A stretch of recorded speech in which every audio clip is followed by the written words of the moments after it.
এটা কাবার পশ্চিম দিক, এটা পূর্ব দিক, এটা উত্তর, এটা দক্ষিণ।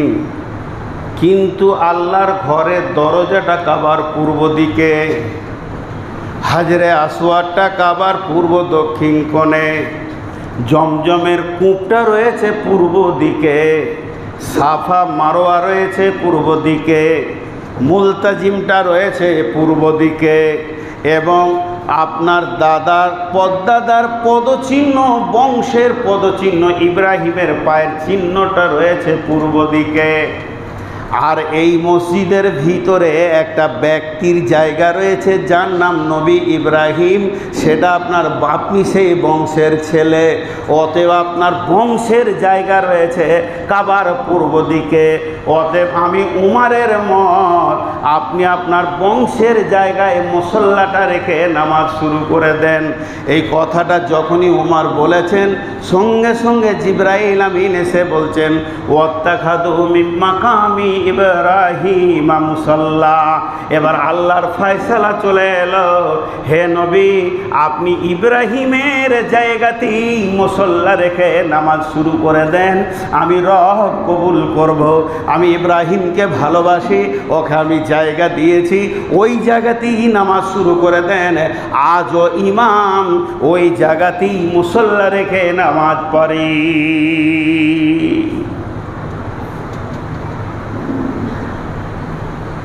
হায়, ইব্রাহিমের সম্মান এত কেন?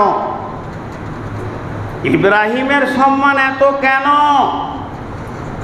আরেকবার বলছি, ইব্রাহিমের সম্মান এত কেন? আমার পকেটে একটা মোবাইল আছে, আমার পকেটে 500 টাকা আছে, এই ভিড়ে আমি ঘোরাঘুরি করছি, যদি পকেটে হাত ভরে এটা মালটা বার করেন তা আপনি কে? চোর। চোর এর থেকে নোংরা হতে পারে না। কিন্তু যদি আপনি আমার দিলটাকে কেড়ে নেন, চুরি করেন, ওর নাম হচ্ছে প্রেমিক। কেউ যদি দিল চুরি করে, ওর নাম হবে প্রেমিক, চোর লয়। তো তখন আমার পকেটের মোবাইলটা অটোমেটিক আপনার কাছে চলে যাবে। আপনি এত ভালোবাসা হয়ে গেছেন আমার, এই মোবাইলটা রাখেন, আমি সৌদি থেকে এনেছি, খুব ভালো মোবাইল, আপনি ব্যবহার করেন। তো ইব্রাহিম আলাইহিস সালাম আল্লাহর দিলটাকে এত কাছে করেছিলেন, আল্লাহকে প্রেম দিয়ে, মহব্বত দিয়ে এত কাছে করেছিলেন। তোর ফেসিলিটি পৃথিবীতে 3খানা থেকে গেছে আজও। সেই 3টে কি? 1 নম্বর হলো মাকাম ইব্রাহিম, আল্লাহ তার নিজের জায়গায় ঘরের পাশে জায়গা দিল ইব্রাহিমকে, কি ভালোবাসা। 2 নম্বরে হজের যতগুলো কানুন আছে সব ইব্রাহিমের, খালি তরিকাটা নবী মুহাম্মদ রাসূলুল্লাহ সাল্লাল্লাহু আলাইহি সাল্লামের। দেখেন, আর 3 নম্বরে ইব্রাহিমের বংশ থেকে শেষ নবীকে নিয়ে আল্লাহ পৃথিবীতে ইব্রাহিমকে সম্মানিত করেছেন। আর 4 নম্বরে আল্লাহ রসুল যখন সাবে মেরাজ থেকে পৃথিবীতে ফিরছিলেন, তখন হযরত ইব্রাহিম বলেছিলেন, ও নবী মুহাম্মদ, আমার সালামটা তোমার উম্মতকে দিয়ে দিও। আজও তার উপরে আমরা সালামের উত্তর দিই না? আজও দিই, এক্ষুনি আমরা দিব নামাজে বসে বসে। আল্লাহুম্মা সাল্লি আলা মুহাম্মাদ ওয়া আলা আলি মুহাম্মাদ কামা সাল্লাইতা আলা ইব্রাহিমা ওয়া আলা আলি ইব্রাহিমা ইন্নাকা হামিদুম মাজিদ। কাবাটা কিভাবে তৈরি হলো, এর বিশ্লেষণ তফসির আজকে আর কোলাবে না। চলেন একটা হাদিস আপনাদের সামনে দিয়ে আপনাদেরকে মদিনায় নিয়ে যাই।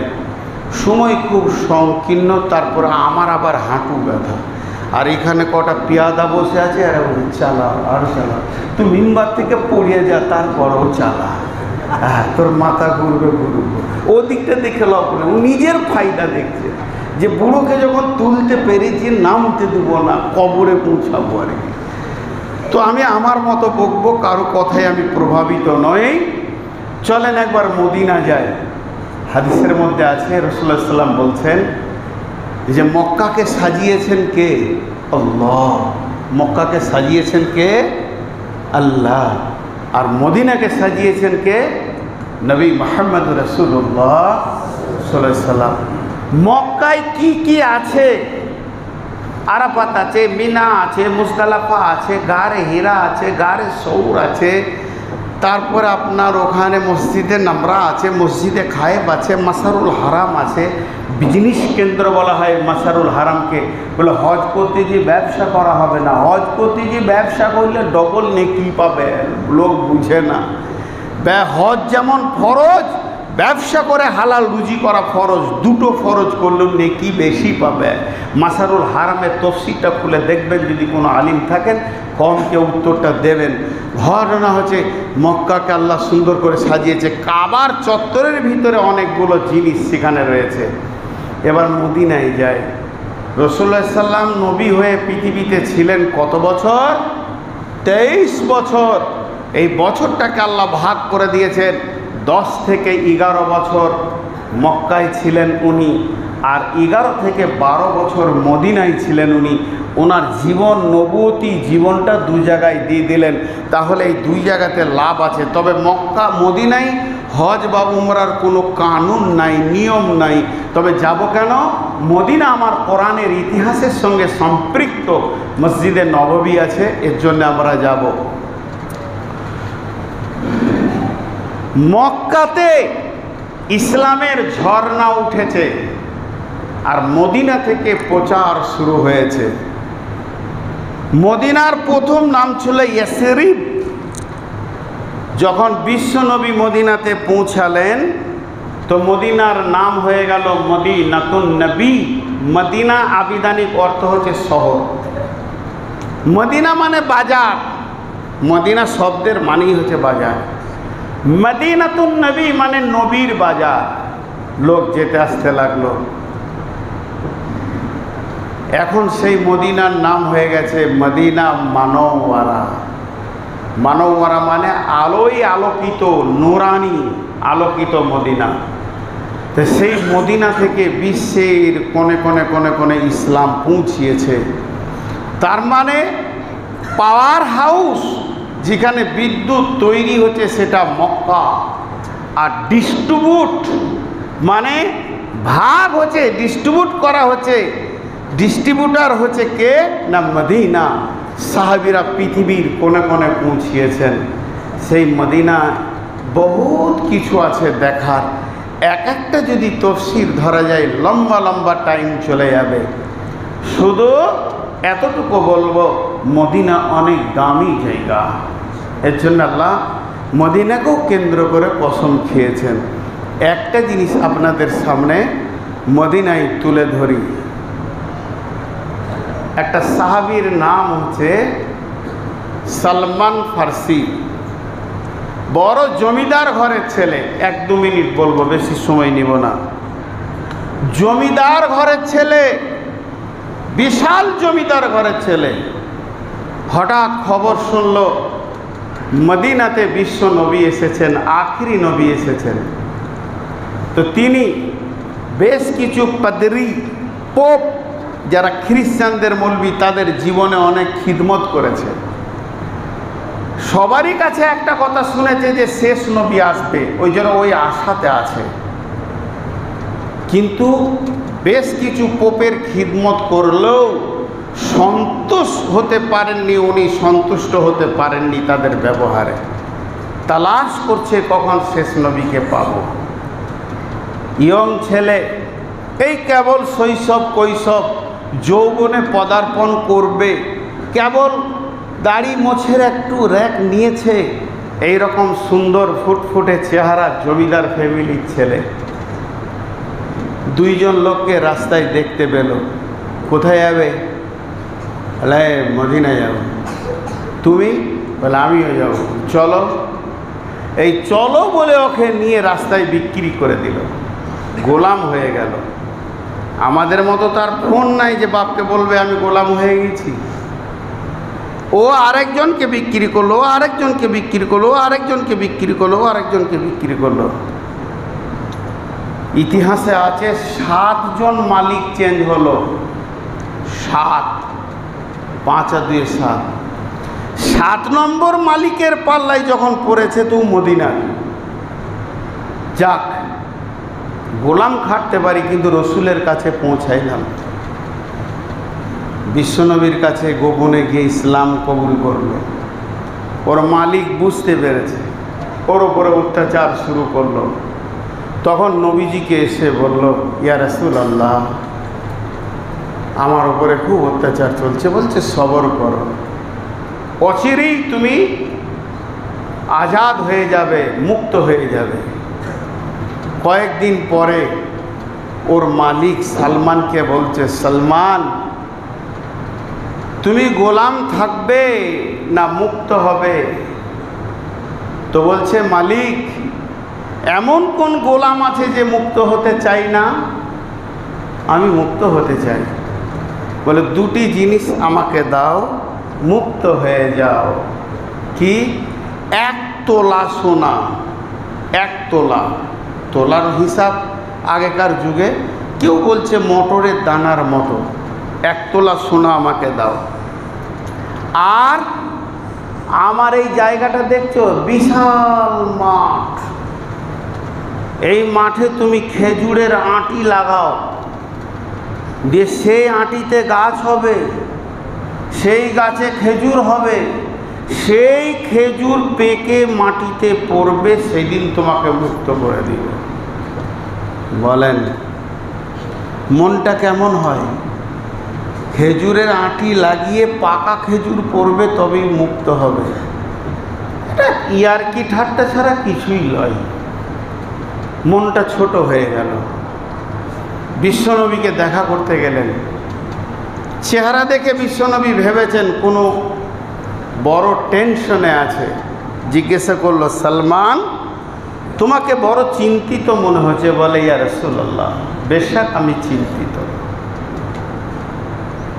নবীজি বললেন, কি হয়েছে? বলে, আমাকে 1 তোলা সোনা দিতে হবে, খেজুরের আঁটি লাগিয়ে যখন গাছটা বের হবে, খেজুর পড়ে পেকে মাটিতে পড়বে, তখন আমাকে ছেড়ে দেবে বলেছে।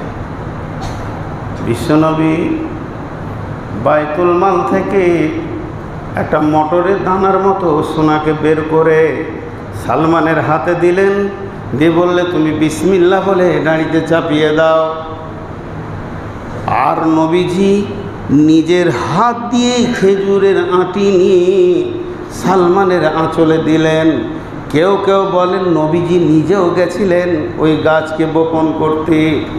এই 2টি দেওয়ার পর বললেন, সালমান তুমি চলে যাও তোমার মালিকের কাছে, তুমি এগুলো তাকে বুঝিয়ে দাও। ইন্নাল্লাহা আলা কুল্লি শাইইন কাদির, নিশ্চয়ই আল্লাহ সমস্ত জিনিসের উপরে ক্ষমতাবান। সালমান মালিককে ডাকছে, আসেন। সোনাটা দেখে খটখট করে হাসছে। আরে এটা 1 তোলা হয় রে, আরে এটা 1 তোলা হয়, তোর মাথা কি বলছে? আর খেজুরে আঁটি কটা দেখে আরও হাসছে। আরে খেজুর গাছ লাগাবি, খেজুর পেকে পড়বে, তারপরে বটে বাবু। সালমান চুপ করে দাঁড়িয়ে আছে। সালমান উত্তর দিল, এটা আপনার চোখ, বিবেক, বিবেচনা, জ্ঞান বলছে যেটা হতে পারে না। কিন্তু আমি চোখ, বিবেক, বিবেচনা দিয়ে আপনার কাছে আসিনি, আমি ঈমানকে নিয়ে এসেছি।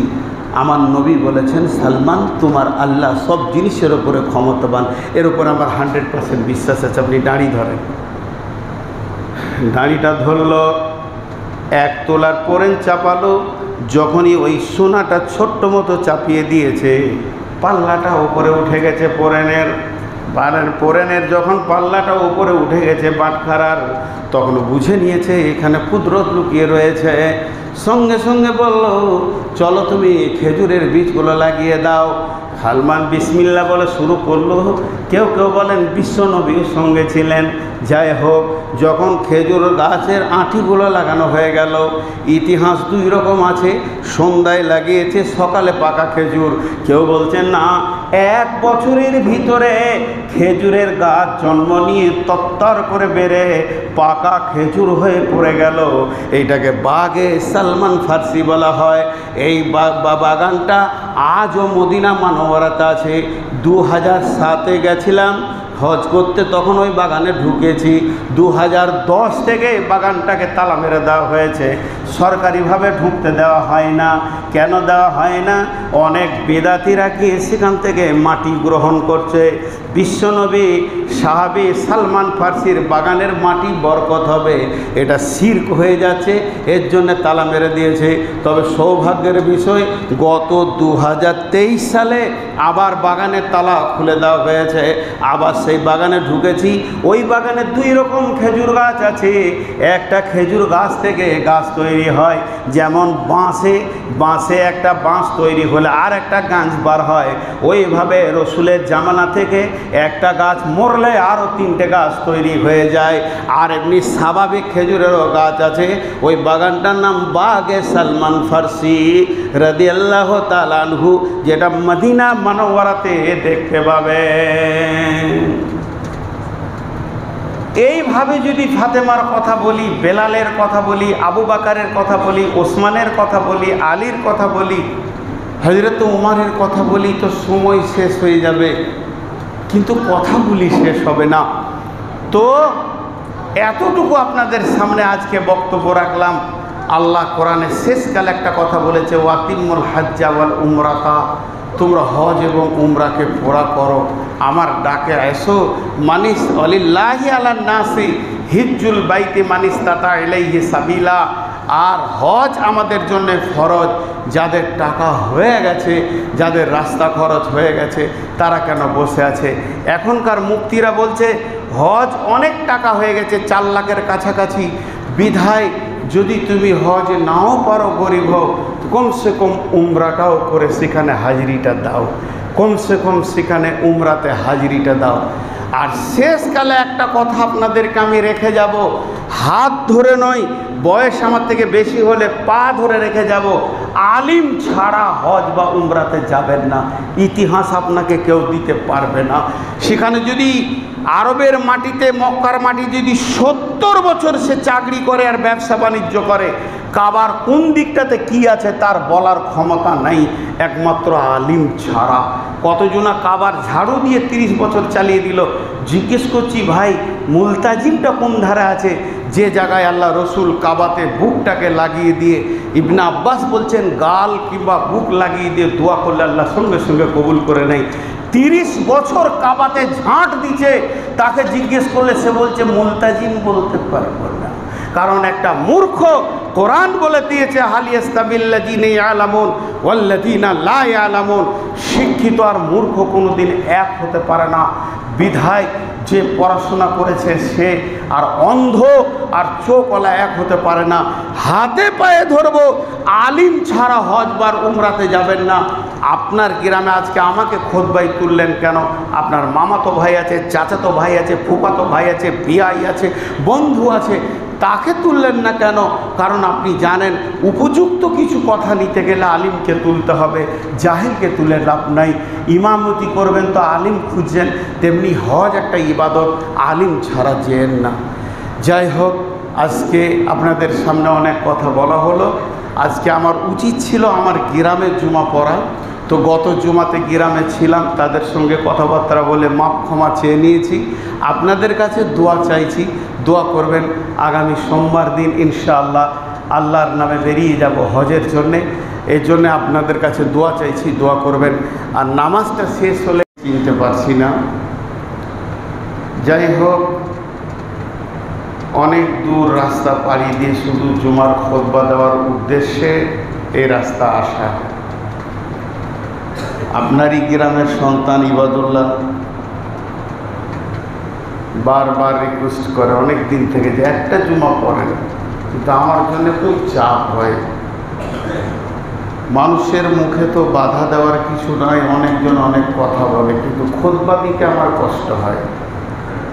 আমি 2 ঘন্টা বসে বাইন করতে পারবো, কিন্তু খুতবা দিতে পারি না, আমার হাঁটু ব্যথা। এই যে খুতবা দিব তার নামাজ পড়াতে পারবো না, আমাকে বসে নামাজ পড়তে হবে। এই জন্যে খুতবা দেওয়ার মতো অবস্থাটা আমার নাই। দাঁড়িয়ে বকলে আমার মাথা ঘুরে যায়, এই যে বারবার দেওয়াল ধরছি। এখন দুর্বল হয়ে গেছি, অন্য কিছু নয়। তো যাই হোক, আমি আপনাদের সামনে মহাগ্রন্থ আল কোরআনের আল ইমরান থেকে কয়েকটি আয়াত পড়েছি এবং হাদিসে নববী থেকে সহিহ বুখারীর একটা হাদিস আপনাদের সামনে পড়েছি, যেগুলোকে সামনে রেখে খুব স্বল্প সময়ে দুটি কথা বলবো বলে নিয়ত করেছি। কোরআনে আল্লাহ বেশ কিছু জিনিস আমাদের জন্য এমন ভাইটাল জিনিস দিয়েছে যেগুলো আমরা খেয়াল করি না, খুব ধ্যানের সঙ্গে পড়ি না। কোরআন পড়ার কথা আছে, কোরআন বোঝারও কথা আছে। আমরা না বুঝে বহু জিনিস পার হয়ে চলে যাই, কিন্তু বুঝতে পারি না।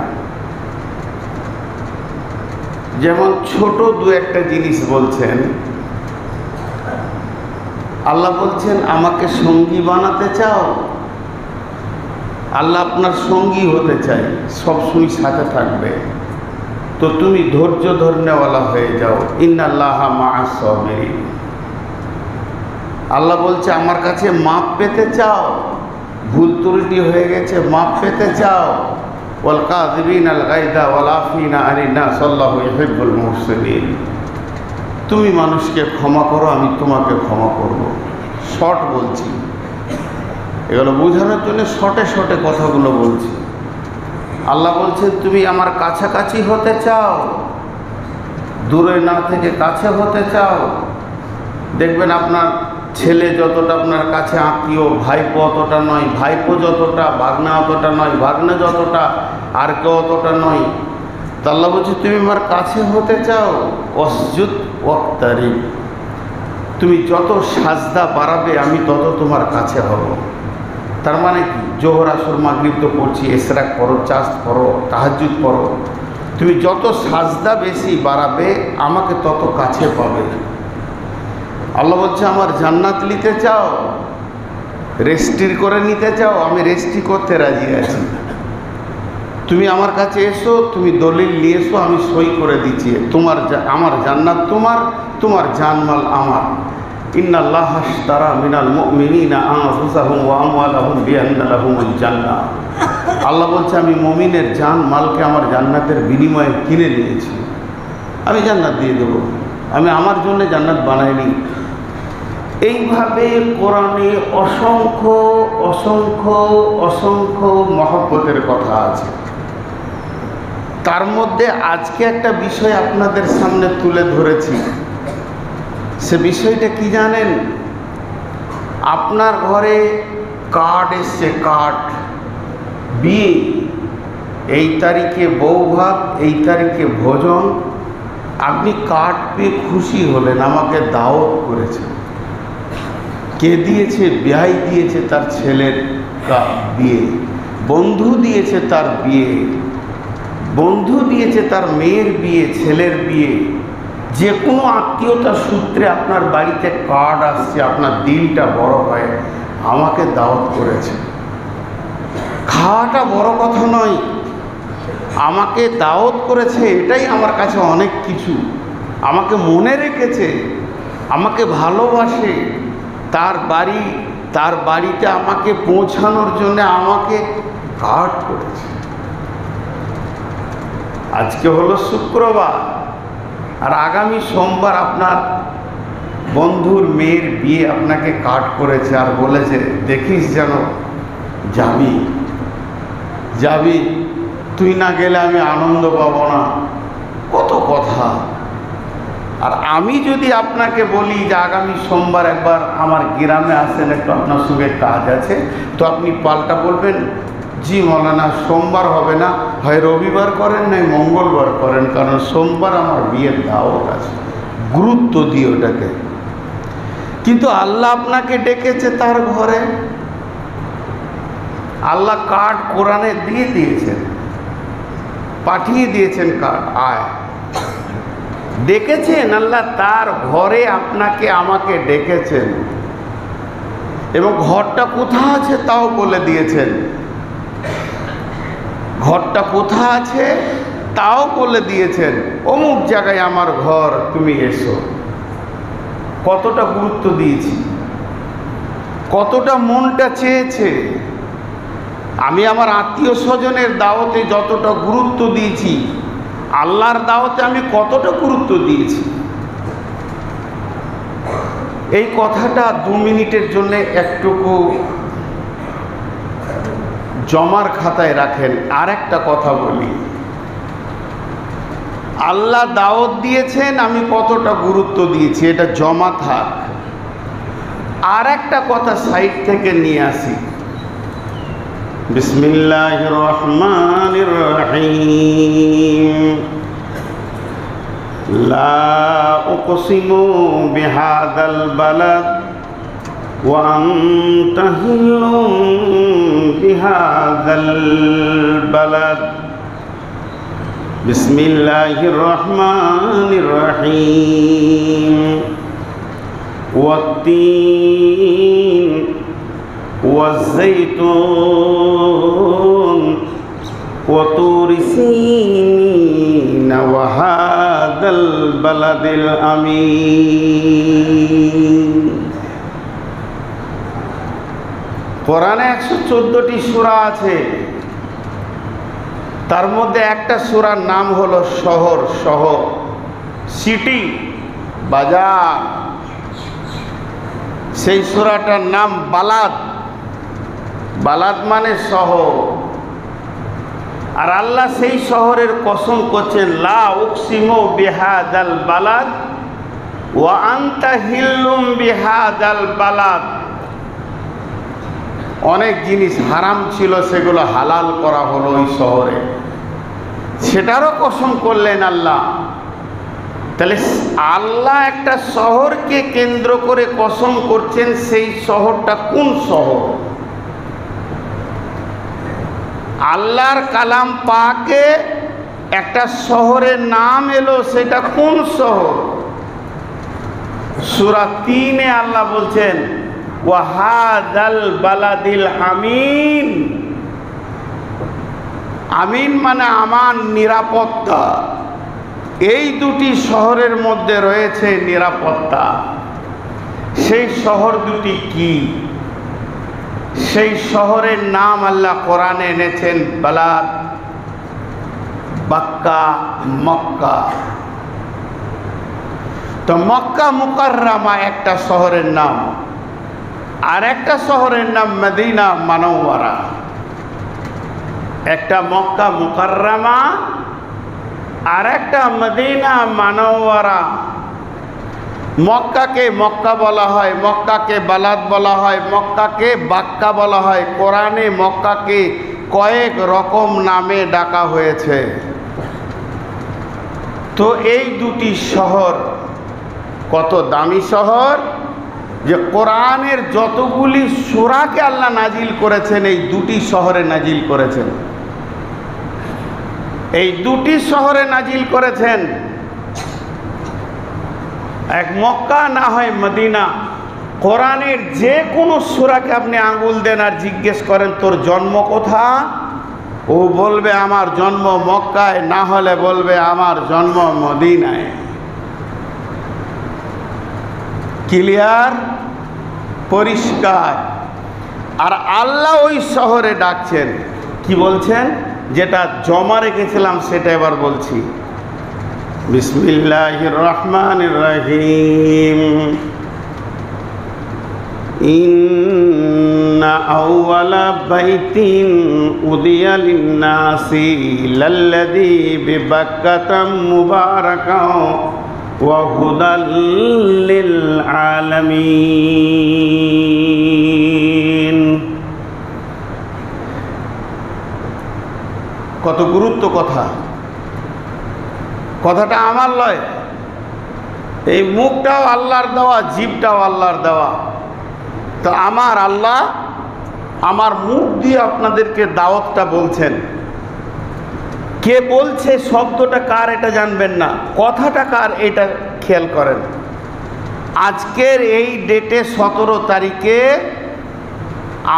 আমার আল্লাহ আমার মুখ দিয়ে আপনাদেরকে দাওয়াত দিচ্ছেন। কি বলছেন?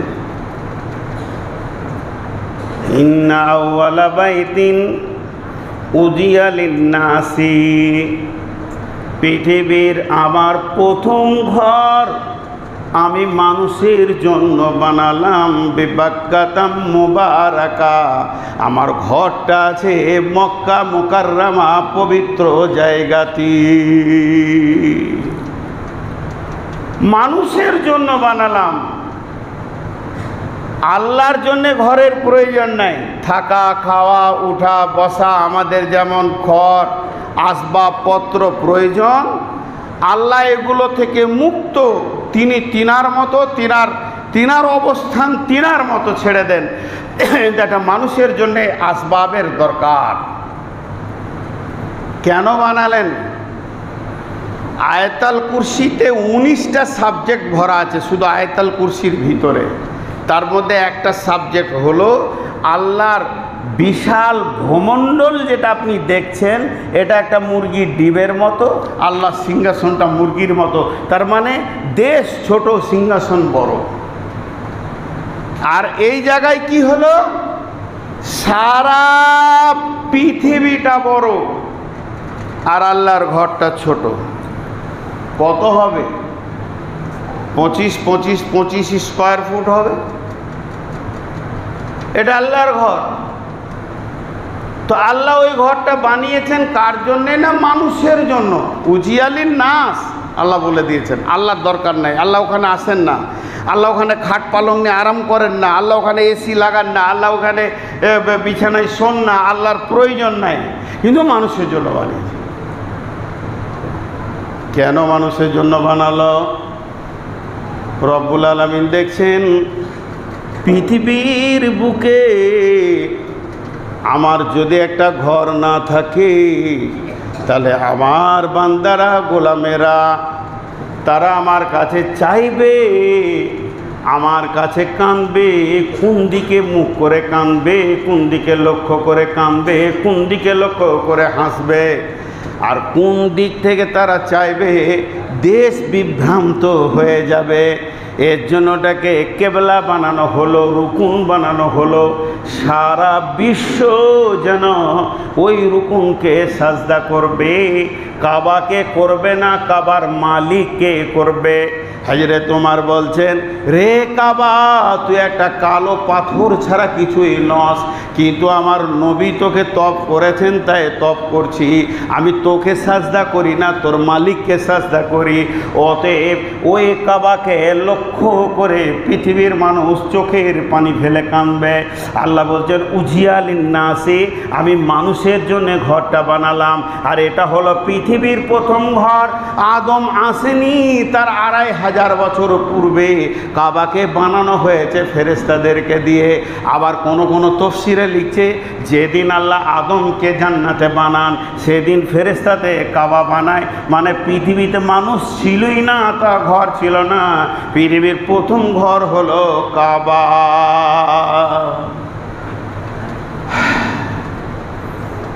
এসো কাবাতে এসো, তোমরা আল্লাহ দাওয়াত দিলেন। হুদাল্লিন নাস, এটা শেষকালে বলবো। হুদাল্লিন নাসটা কি বলতে চাইছেন আল্লাহ? যে আল্লাহ কি বলছেন, কাবা তো যাও, কি দেখবো? কালো ঘর, কালো পাথরের ঘর, কালো চাদর দিয়ে ঢাকা। আমি যদি আমার বাড়িতে আপনাকে দাওয়াত দিই, তো আপনাকে আমি কি বলবো, আসেন আমার বাড়ি, দেখবেন ওখানে এই আছে, ওই আছে, জঙ্গল আছে, বিশ্বভারতী আছে, আমাদের হাই স্কুল আছে, অনেক কিছু ঐতিহাসিক জিনিস আছে, বলবো দেখবেন। আপনার মনটা চাইবে চল দেখি আসি। আপনি যদি আমাকে দাওয়াত দেন, আপনার এলাকায় কিছু জিনিস, পলাশী যুদ্ধ স্পোর্ট দেখবেন, এই দেখবেন, আসেন, দাওয়াত দেবেন। তো আল্লাহ ডাকছেন, কি দেখাতে চাইছেন? আল্লাহ কোরআনে বলছেন, দেখবি ওখান থেকে সব থেকে মজার জিনিস দেখাবো। কি দেখাবো? ফিহি ফিহি, ওখানে রয়েছে আয়াতুম মাকামু ইব্রাহিম, আমার কাবার পাশে রয়েছে ইব্রাহিমের জায়গা। এটা আবার দেখার কি আছে?